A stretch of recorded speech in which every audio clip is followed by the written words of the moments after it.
하나님께 진심으로 감사를 드립니다. 오늘도 소중한 응답의 시간이 되기를 원합니다. 오늘도 주의 말씀을 따라 인도받기 위하여 이 자리에 모여서 주의 말씀을 듣기를 원합니다. 루디아의 마음을 열어서 말씀을 청종케 하신 하나님이 모두의 마음을 여시고 말씀을 청종케 할 수 있는 축복의 시간이 되게 하옵소서. 예수님 이름으로 기도드려옵나이다. 아멘. 한번 옆 사람하고 인사하겠습니다. 하나님은 당신을 사랑하십니다. 다시 한번 인사하겠습니다. 하나님은 당신하고 함께 하십니다. 그 하나님이 함께 하신다는 그 뜻이 바로 임마누엘이 그 뜻입니다. 임마누엘이 하나님이 우리와 함께 하신다 이라는 뜻입니다. 그래서 이 메시지를 언제 주었느냐면 이스라엘 백성들이 포로 때 이 메시지를 주었습니다. 보라 처녀가 잉태의 아들 낳으니 그 이름을 임마누엘이 아니라 그랬어요. 언제 주셨어요? 포로 때. 가장 힘들고 어려울 때 여러분들이 무엇을 통해서 응답을 받고 여러분들 위로를 받고 힘을 얻을 수 있느냐? 그래도 하나님이 나와 함께 하신다. 이게 최고의 응답이요 최고의 축복인 줄로 믿습니다. 제가 어렸을 때에 옛날에는 집이 어떻게 됐냐면 집 안에 화장실이 있는 게 아니라 집 밖에 멀리 있어요. 우리 집은 우리 그 화장실은 어디 있었냐면 그 담장 밖에 있어. 밤에 이제 그 용변을 보려면은 참 힘들어요. 캄캄하고 불빛도 없지요. 그러면 거기까지 가려면 정말 힘들어요. 무섭고. 옛날에는 또 귀신 얘기를 이렇게 많이 했는데 화장실에 무슨 귀신, 뭐 달걀 귀신이 나오고, 물단 귀신이 나오고, 뭐 빗자루 귀신이 나오고, 뭐 귀신 얘기가 이렇게 많아가지고 특히 화장실 가면 귀신이 거기가 아주 귀신이 거기 서식처같이 느껴져가지고 한밤중에 가기 힘들어요. 근데 무서운 안 타는 사람이 하나 있어요. 무서운 목사. 자다가 이제 깨워서 같이 가자고. 근데 어린 뭐 무슨 힘이 있습니까? 그래도 한번 든든한 거 같이 가고. 근데 이름이 말을 안 들어. 그러면 별짓 다 해가지고 뭐 해준다고라도 들어가면 그렇게 살았는데 옛날에는 그랬어요. 그래서 여자들은 아예 집안에다가 용변 보는 거를 갖다 놨어. 그게 뭔지 알아요? 그거 갖다 놓고 그게 아침에 또 닦아가지고 이렇게 해가지고 갖다가 이제 방에다 놓고 그렇게 해서 살은 적이 있습니다. 왜 이 얘기를 하느냐면은 어린 동생하고만 같이 가도 무슨 힘이 있습니까? 귀신 나타나면 이길 수 있어요. 근데 힘들도 그게 든든한 거예요. 어렸을 때 애기만 업고 가도 뭐 든든하다고 덜 무섭다고 그러잖아요. 근데 우리는 누가요? 하나님 함께 하십니다. 여러분들이 가장 힘들고 어려울 때에 하나님께서 무슨 말씀이냐면 내가 너와 함께 하겠다 이거예요. 이게 최고의 힘이고 이게 최고의 축복입니다. 그렇죠? 그래서 이거를 뭐냐면 축복이라고 합니다. 이것은 뭐라 하냐 여러분들에게 최고의 힘이다 이렇게 얘기할 수 있어요. 그렇죠? 왜 그러냐 모든 문제 해결자가 함께 하십니다. 이거보다 더 큰 축복이 어디 있습니까? 모든 문제 해결하신 그분이 나와 함께 하신단 말입니다. 전지전능하신 하나님, 우주와 만물을 창조하신 하나님이 나와 함께 하신 겁니다. 그래서 세상에서 가장 어리석은 사람을 뭐라고 그러냐 어리석은 자. 이 사람이 어떤 사람이냐 시편 14장 1절에 보니까 하나님이 없다고 하는 사람이다 그랬습니다. 하나님을 부인하는 사람. 가장 어리석은 사람이다. 그러니까 하나님을 부인하는 사람은요 영혼을 부인하는 겁니다. 영혼이 있는데 영혼이 없다고 하면 어떻게 됩니까? 정신이 있는데 정신이 없다고 한다면은 그 사람은 정신병자예요. 그렇죠? 그래서 세계의 정신병자들이 너무너무나 많이 있습니다. 우리 영혼이 있는데 이 영혼이 우리 몸을 떠나는 것이 곧 죽음이라 이렇게 이야기합니다. 그렇죠? 이것을 모르니까 계속해서 죽어가는 거예요. 분명히 있는 것을 없다고 하면 망하게 되어 있습니다. 우리를 하나님의 나라로 불러가신 분이 누구요? 하나님. 근데 그분을 부인한단 말이에요. 이분은 없다고 한단 말이에요. 하루살이가 내일이 없다고? 그런 게 어딨냐고? 한 번도 체험하지 못했다고? 우겨도 내일을 와요, 안 와요? 와요. 하나님이 없다고 하면은, 천국과 지옥이 없다고 한다면은, 그래, 없다고 해서 내가 부인한다고 없는 게 아니에요. 하나님은 지금도 살아계시고, 하나님은 지금도 구원받은 백성하고 함께 하실 줄 믿습니다. 왜 중세교회가 타락을 했느냐면요. 중세교회는 하나님을 안 믿었어요. 뭐 다는 아니겠지만 하나님을 안 믿었어요. 그래서 개혁을 한 겁니다. 모든 사람이 성공하려면은 어디 와야 돼요? 교회 안 나오면 안 돼요. 당시에는 그랬어요. 교황의 말에 교황의 신임을 받아야지만 왕도 될 수 있는 그런 때가 중세교회예요. 오히려 왕보다 교황이 위에 있었다니까요. 그런 때가 있었어요. 뭐 중세교회가 막 왕이 위에 있을 때도 있었지만서도 왕보다 교황이 위에 있을 때도 있었어요. 그래서 성공하려면 어디로 가야 되느냐? 교회 안 나가면 안 돼요. 그러다 보니까 뭐가 있습니까? 가짜들이 위에 올라섭니다. 그러다 보니까 하나님을 못 믿는, 안 믿는 사람들이 위에 올라가니까 어떻게 했습니까? 천국과 지옥을 돈으로 산다고 이렇게까지 얘기했잖아요. 얼마나 타락을 했습니까? 이것이 뭐냐? 이런 사람들이 대부분이니까 그걸 인정한 거예요. 어디서요? 교황도 인정해요. 신부들이 그걸 인정합니다. 그 운동을 하잖아요. 그러니까 멸망하는 겁니다. 르네상스 시대라고 있어요. 르네상스 시대. 르네상스 이게 무슨 얘기입니까? 인간이 인간답게 살자는 거고 그 운동을 합니다. 하나님을 이 사상이 뭐냐? 하나님을 없게 만들어버린 거예요. 그러니까 점점 하나님을 떠나게 되고 이러다 보니까는 이때에 큰 전쟁이 두 번 일어났습니다. 세계대전. 1차, 2차 세계대전이 이때 일어났습니다. 그러니까 세상을 완전히 멸망시킨 거예요. 지구가 완전히 죽음으로 완전히 들어가게 된 것이 뭐냐? 르네상스 시대입니다. 지금도 하나님이 없다고 하는 자들이 계속 뭐 하느냐? 지금도 실패하는 시간이 있어요. 누구냐? 공산주의입니다. 공산주의는 70년 만에 망했어요. 그런데 망한 공산주의가 활발하게 지금도 꽃피우고 있는 한 나라가 있습니다. 대한민국. 아직도 북한에는 공산주의가 끝까지 남아있고 모든 사람. 그리고 또 이 남한에도 그거를 지지하는 세력들이 상당수가 많이 있습니다. 그런데 그들이 오히려 뭐냐면은 가장 그 높은 지위에 앉아가지고 완전히 나라를 석권해 가고 있단 말입니다. 그러니까 지금 계속해서 실패의 원인이 오는 이유가 뭐냐? 하나님이 없다고 하니까요. 자경 세력은 하나님을 완전히 부인하는 세력입니다. 알고 계세요? 그래서 자파라고. 그런데 이런 사람들이 지금 뭐냐면 앞장서 있단 말입니다. 니체라는 사람이 하나님 없다고 그랬잖아요. 그런데 어떻게 됐습니까? 나중에 정신병을 죽었어요. 유럽 국가가 지금 점점 위험수위에 이르는 것이 뭐냐면 하나님이 없다고 한단 말입니다. 이게 하나님 분의 가장 어리석은 사람이죠. 여기 계신 분들 하나님 없다고 부인하시는 분은 하나도 없겠죠. 예. 하나님 있다는 걸 다 인정하더라고요. 네.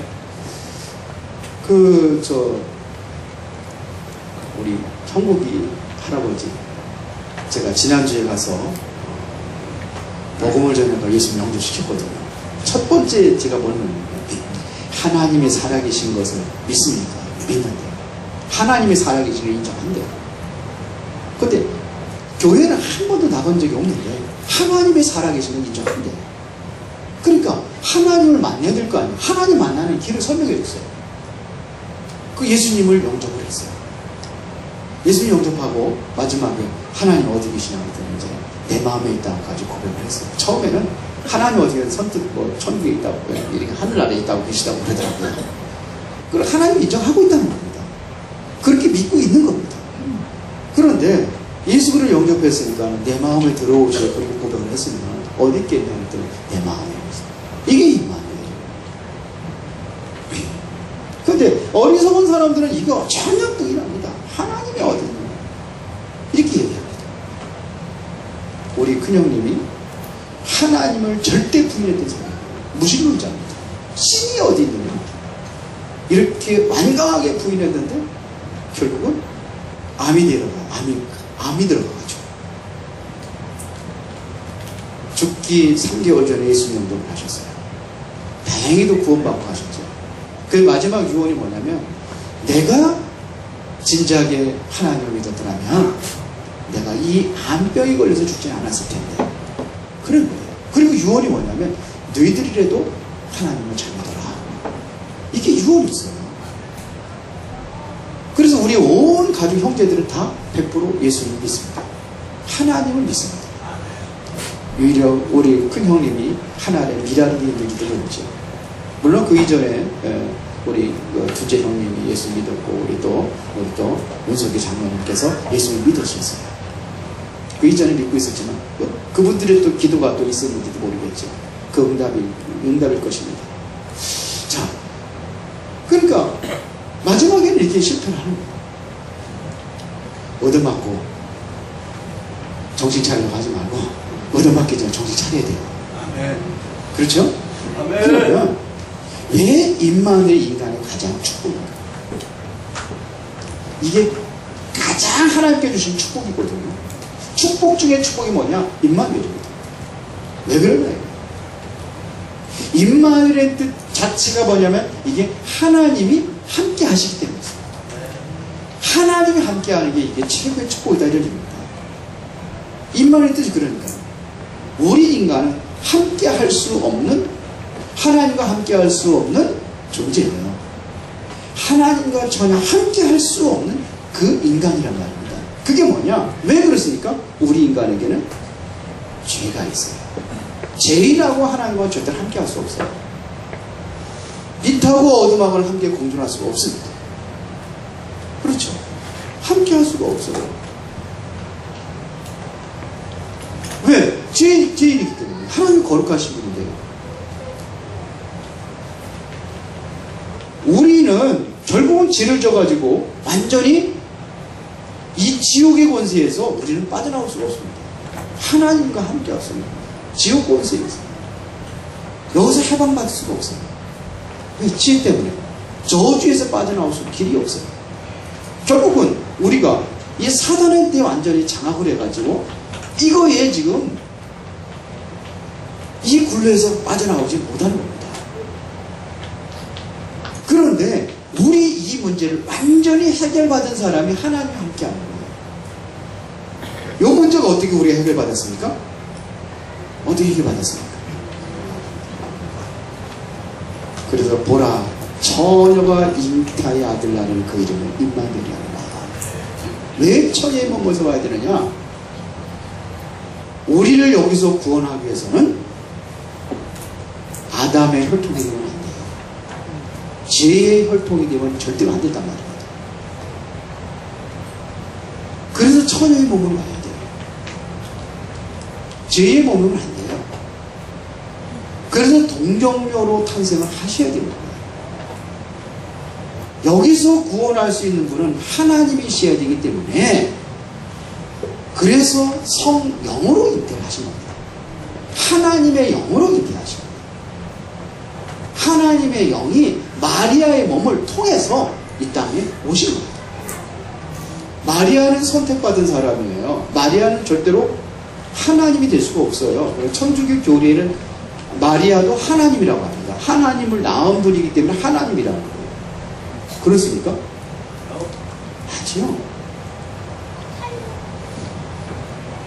사람의 몸을 입고 와야 사람 대신에 죄 문제 해결해서 죽어야 되기 때문에, 그래서 사람의 몸을 입기 위해서 사람의 몸을 통해서 오신 거예요. 그렇죠. 우리 소명이 친구 하나가 우리 내가 한번 만난 적이 있는데, 어제는 또 우리 전사님 만났다고 그러더라고요. 근데 천주교 나가는 거예요. 천주교 나가는데 그 얘기를 했습니다. 처녀의 몸을 통해서 예수님께서 와야 될 이유, 왜 여자의 후손이 되어야 될 이유가 뭐냐. 근데 그 아이가 알고 있더라고요. 창세기 3장 15절 여인의 후손이 와서 뱀의 머리를 상하게 한다. 그러면 뱀의 머리를 누가 밟아야 되나요? 마리아가 밟고 있는 거 알고 있더라고요. 그게 마리아가 밟아야 되는 거냐? 예수님 밟아요. 그거 듣고 충격을 받았대요. 우리 소명 얘기가. 충격을 받았는데 뭔가 다르다는 거예요. 똑같은 줄 아는 거야. 뭔가 다르다는 걸 알고 있는데 못 나오는 거예요. 아직. 메시지가 안 들어가서 그랬겠죠. 자주 온다고 그러더니 두 번째 어저께 온 거예요. 이 문제를 해결할 수가 없어요. 마리아도 이 죄 가운데 탄생한 거예요. 그렇죠. 근데 희한한 것은 마리아가요, 동정녀는 영원한 동정녀라고 나와 있어요. 근데 마리아가 진짜 그렇죠. 성경에 그렇게 얘기합니까? 예수님의 동생들이 있어요. 요셉과 마리아 사이에 그럼 뭐가 있어요? 자녀들이 있었다는 거예요. 그런데도 마리아가 평생 동정녀를 가르쳐 교리생이 나와 있어요. 그 마리아는 절대로 안 되는 겁니다. 그러니까 대통령이 은혜로운 게 오지는 없겠지만 만약 온다고 하면 누구를 맞이해야 돼요?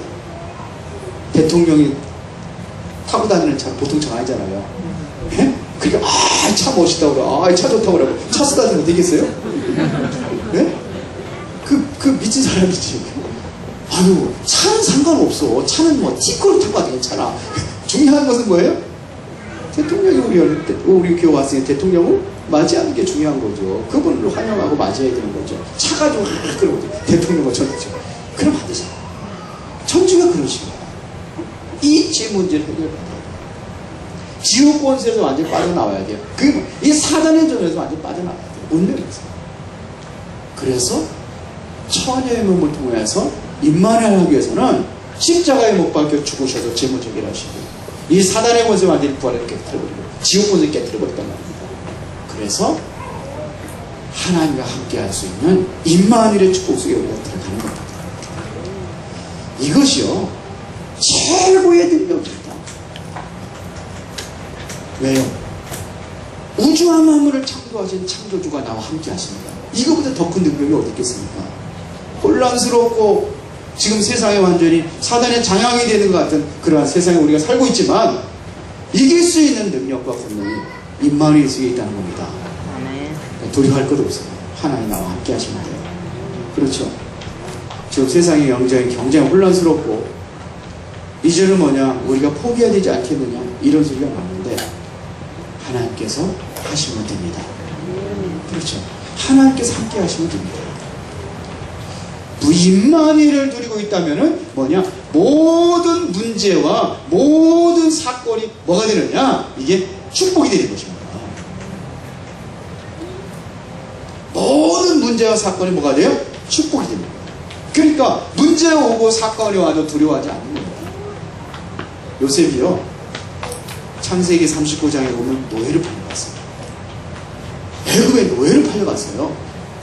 어디의 집이냐? 보디발의 집에 노예를 팔려갔어요. 보디발은 장관입니다. 그 집안에 많은 그 종들이 있고, 많은 그런 그 장관들은요, 애굽의 큰 장관들은 군사까지, 군인들까지 있습니다. 군인들까지 있습니다. 집에. 보디발의 집에 그런 집안입니다. 그런데 그 보디발이 그 노예, 애굽에서 팔려온 그 소년 노예, 소년이거든요. 어린아이거든요. 어린아이한테 자기 집안에 있는 모든 그 재산을 다 그 사람에게 맡겼어요. 가능할까요? 근데 그렇게 했거든요. 창세기 39장 4절에 그렇게 됐습니다. 제가 읽어드릴까요? 가정총무로 삼고 자기의 소유를 다 그의 손에 의탁하는 거였습니다.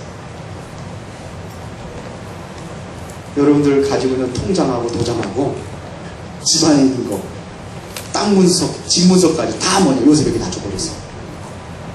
그것도 노예한테. 가능할까요? 네가 관리해라고 줘버렸어.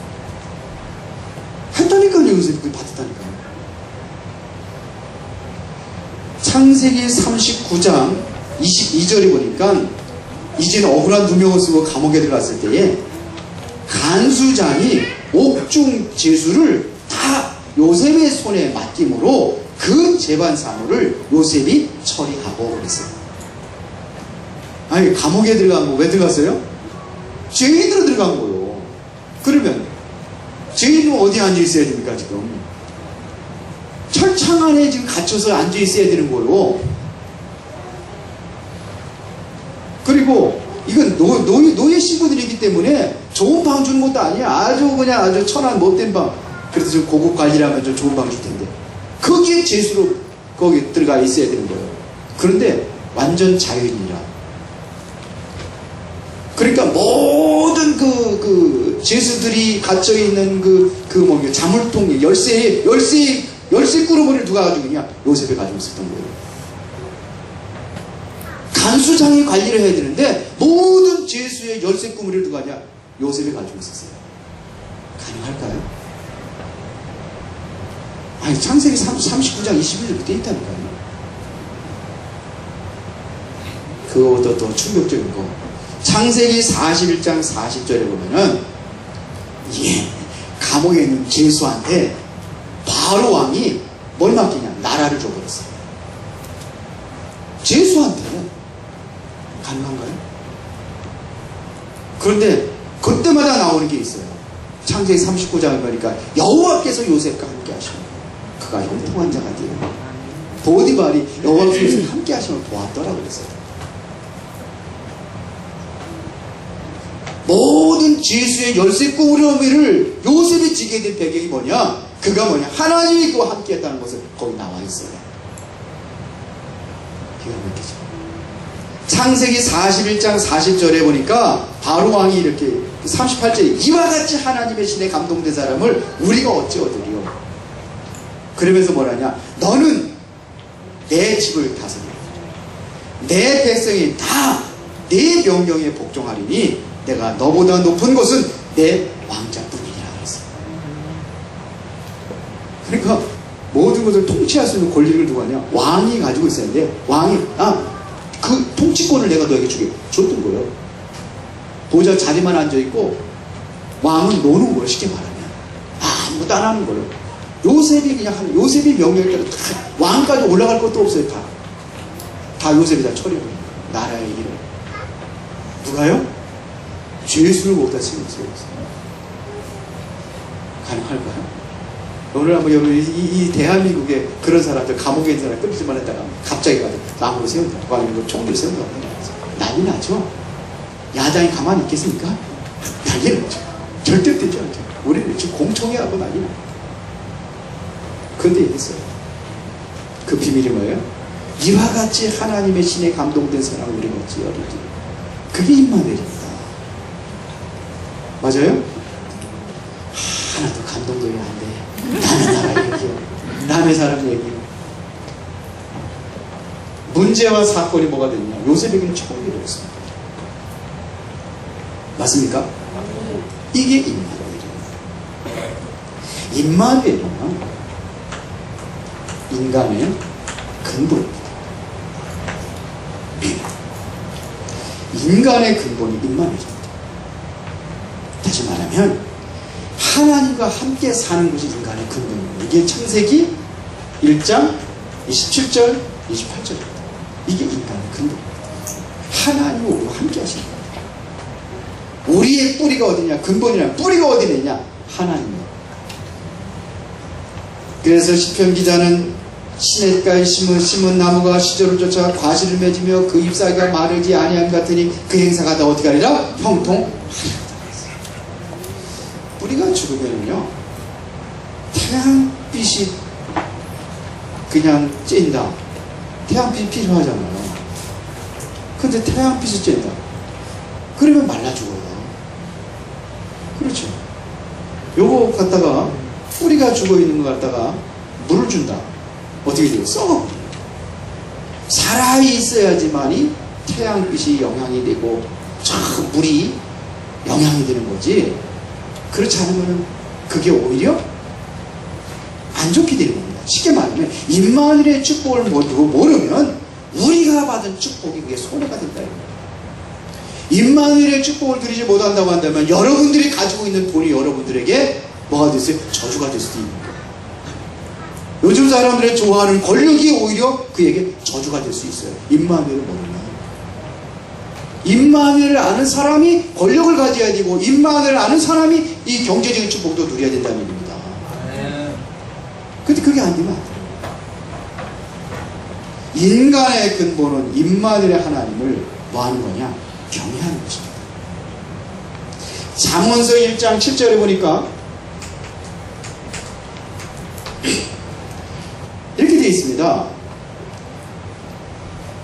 여호와를 경외하는 것이 지식의 근본이거라. 하나님을 경외하는 게 지식의 근본이라고 했습니다. 미련한 자는 지혜와 훈계를 멸시하느니라. 그러니까 근본이 뭐냐? 하나님을 경외하는 거예요.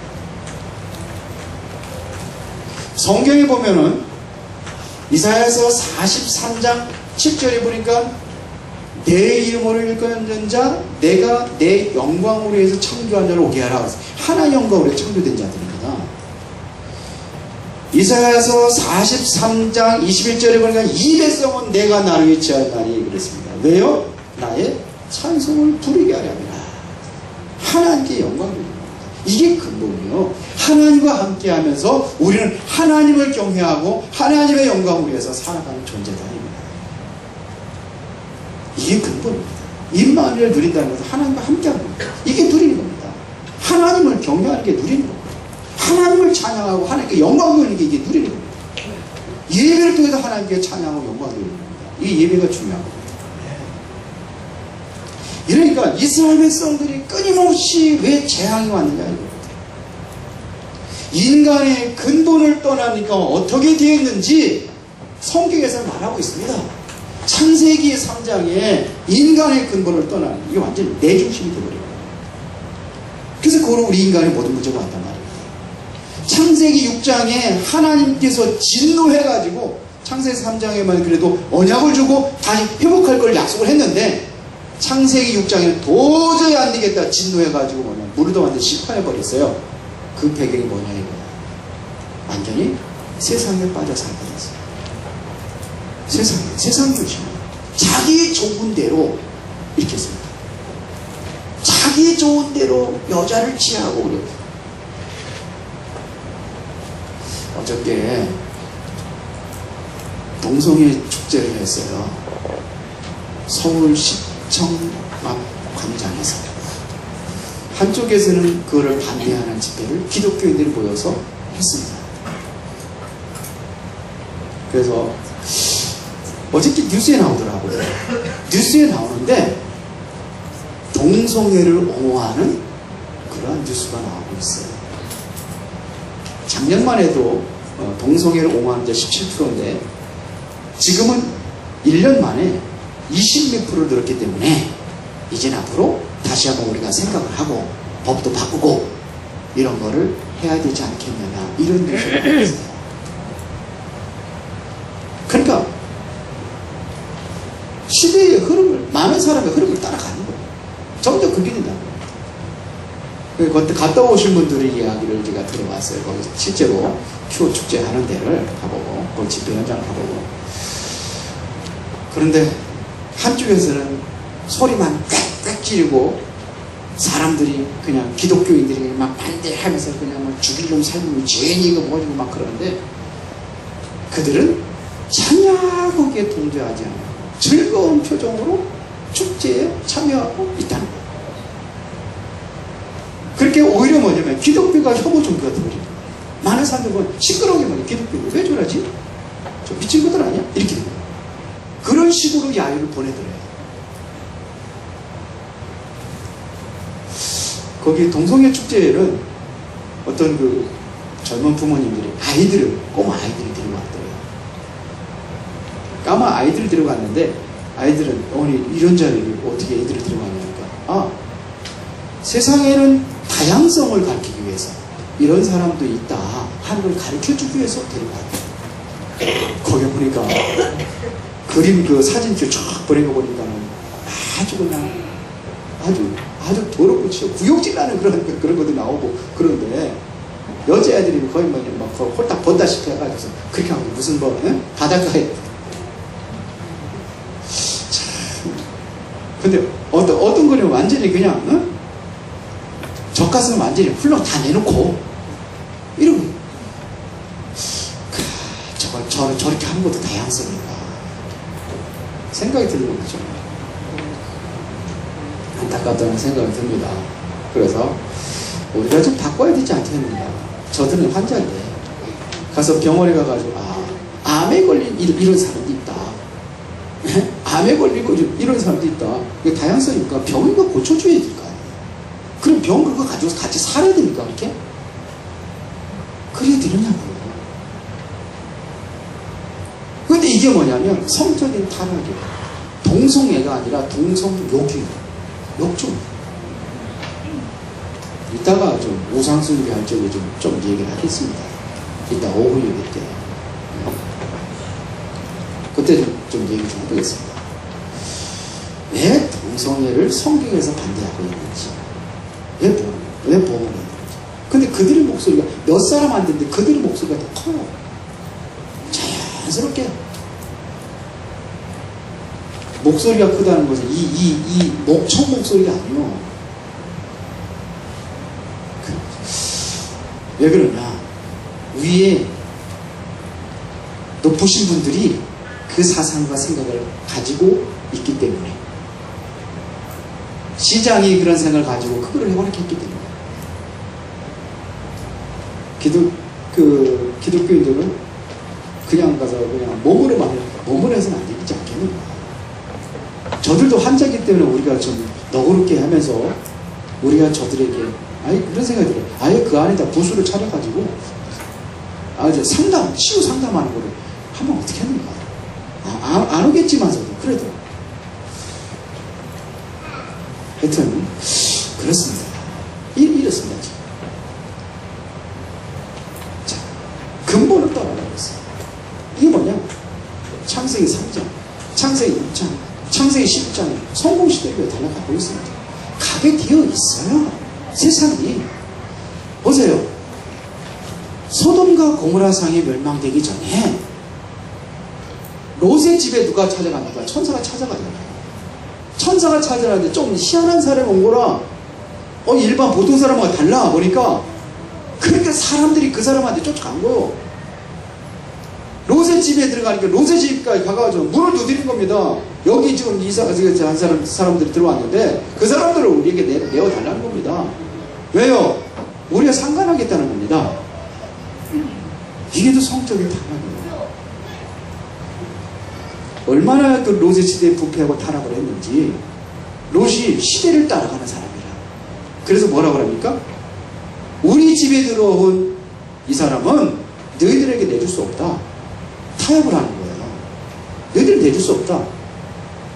그러면 우리 집에 남자를 가까이 하지 아니한 처녀 둘이 있는데 그들을 니들에게 내어줄 테니까 니들 마음대로 하고 이 사람들은 내어줄 수 없다. 이렇게 얘기를 했어요. 여러분들 어떻게 생각하세요? 여기 엄마 딸내미들 엄마들 그렇게 할 수 있겠어요? 우리나라는 아직 그런까지. 거기는 그렇게 해도 롯이라는 사람 의인이라고 돼 있거든요.